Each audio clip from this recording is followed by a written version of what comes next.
বন্ধুরা, আজ আমরা এক্সপ্লোর করতে চলেছি রাজগীরের এমন এক জায়গা যেটা এখনও অনেকের কাছেই হিডেন, কিন্তু সৌন্দর্যের কোনো অংশেই কম নয়। যেই জায়গাটাকে অনেকেই বলেন বিহারের নৈনিতাল।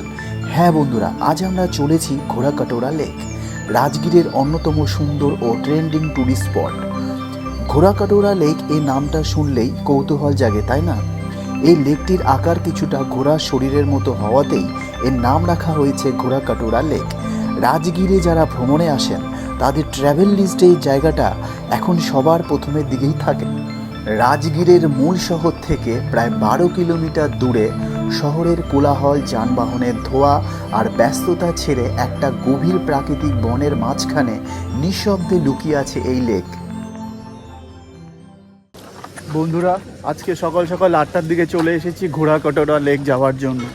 রাজগীরের একটা মূল আকর্ষণ, খুব সুন্দর একটা জায়গা, অসাধারণ একটা লেক, যার জন্য আমাকে বাইকটা পার্কিং করতে হলো বিশ্ব শান্তি স্তূপের এখানে, কারণ সেই জায়গাতে বাইক বা 4 হুইলার গাড়ি অ্যালাউ নেই, সেখানে টোটো করেই যেতে হবে। এই যে এখান থেকে ঘোড়াকাটোরা লেকের জন্য গাড়ি রিজার্ভ করতে হয়, বা আপনি শেয়ারেও যেতে পারেন, যেটা পার হেড খরচ পড়বে যাওয়া এবং আসা 100 টাকা, এবং যদি আপনি রিজার্ভ করে যান 500 টাকা মতো পড়ে যাবে। এই এলাকায় যাওয়ার জন্য ফরেস্ট ডিপার্টমেন্ট থেকে আগেই টিকিট ও পারমিশন নিতে হয়, আর প্রবেশ মূল্য পার হেড 10 টাকা। ফরেস্ট গেট থেকে লেক পর্যন্ত দূরত্ব প্রায় 7 কিলোমিটার। রাস্তার ধারে স্পষ্টভাবে সাইনবোর্ড লাগানো আছে, এখানে মোটরসাইকেল, পেট্রোল বা ডিজেল চালিত কোনো গাড়ি চলাচল নিষেধ। প্লাস্টিক বা প্যাকেট জাতীয় জিনিস ব্যবহারের সম্পূর্ণ নিষিদ্ধ।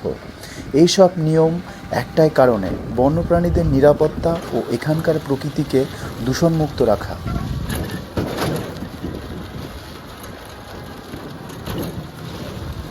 এই রাস্তায় চলাচলের জন্য শুধুমাত্র ব্যাটারি চালিত ই রিক্সায় অনুমোদিত। শেয়ারে গেলে খরচ পড়বে জনপ্রতি প্রায় 100 টাকা যাওয়া এবং আসা। রিজার্ভ করলে খরচ পড়বে আনুমানিক 500 থেকে 600 টাকা। এই পুরো যাত্রায় আপনি প্রায় 1.5 থেকে 2 ঘন্টা সময় কাটানোর সুযোগ পাবেন। আর যারা একটু অ্যাডভেঞ্চার ভালোবাসেন তারা চাইলে ফরেস্ট কাউন্টার থেকে পারমিশন নিয়ে পায়ে হেঁটে ট্রেকিং করেও যেতে পারেন। ট্রেকিংয়ের টাইম সকাল 8টা থেকে দুপুর 12টা, আর ই রিক্সা টাইম সকাল 8টা থেকে বিকেল 4টে। পাহাড়ে ঘেরা বনপথ, কাঁচা রাস্তা, পাখির ডাক, এই যাত্রাটাই নিজেই এক অন্যরকম অভিজ্ঞতা। বন্ধুরা, এখন আমি উপস্থিত আছি রাজগীরের একটা বিশেষ মূল আকর্ষণ ঘোড়াকাটোরা লেক, যেটা ভ্রমণ প্রেমীদের কাছে খুব একটা আকর্ষণের জায়গা। এটি রাজগীর মেন টাউন থেকে প্রায় 12 কিলোমিটার দূরে অবস্থিত। অনেকে বলতো যে এটা নাকি ঘোড়ার মতো আকৃতি, সেই জন্য নাকি ঘোড়াকাটোরা লেক। আবার অনেকে বলে যে এইটা নাকি রাজা বিম্বিসারের এখানে ঘোড়ার আস্তাবল ছিল, যার জন্য এটা ঘোড়াকাটোরা লেক।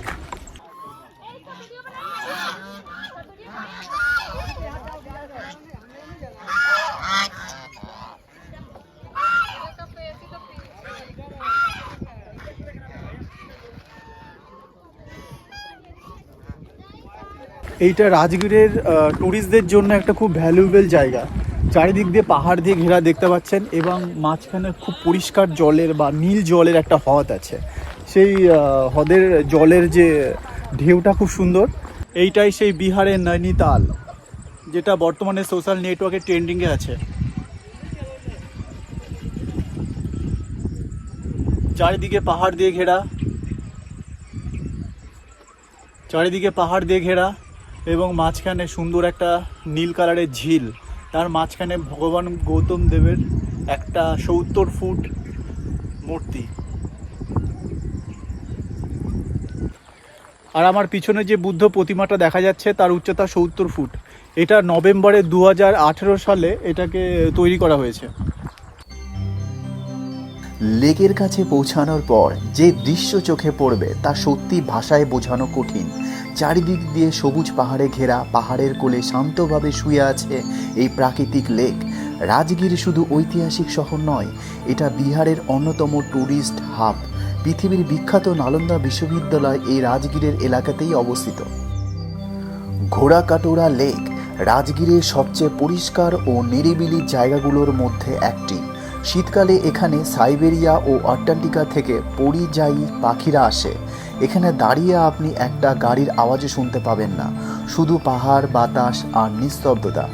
লেকের মাঝ বরাবর প্রায় 70 ফুট উচ্চতায় একটি বুদ্ধ প্রতিমা স্থাপন করা আছে। 25শে নভেম্বর 2018 সালে উদ্বোধন করা হয় এটি। গোলাপি স্যান্ডস্টোন পাথর তৈরি এই মূর্তি লেকের সৌন্দর্যকে আরও এক ধাপ বাড়িয়ে দিয়েছে।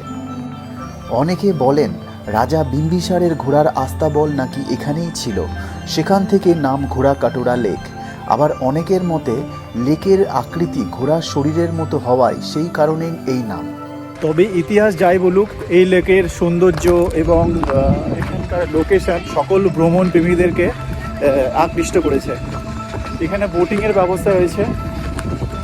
এখানে এই লেককে টার্গেট করে এখানে বিভিন্ন ইকো ট্যুরিজম পার্ক তৈরি করা হয়েছে, ছোটো মোটো রেস্টুরেন্টও তৈরি আছে।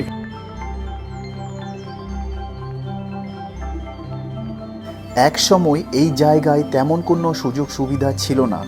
পরবর্তীকালে বিহারের পর্যটন উন্নয়নের লক্ষ্যে 2009 সালের মাননীয় মুখ্যমন্ত্রীজি নীতিশ কুমার প্রথম এখানে আসেন এবং 29শে জানুয়ারি 2011 সালে এই বনাঞ্চলটি পর্যটকদের জন্য উন্মুক্ত করে দেওয়া হয়।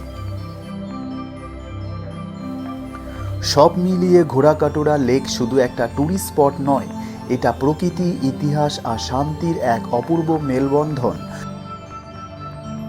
যদি আপনি রাজগীরে আসেন তাহলে এই জায়গাটা মিস করবেন না।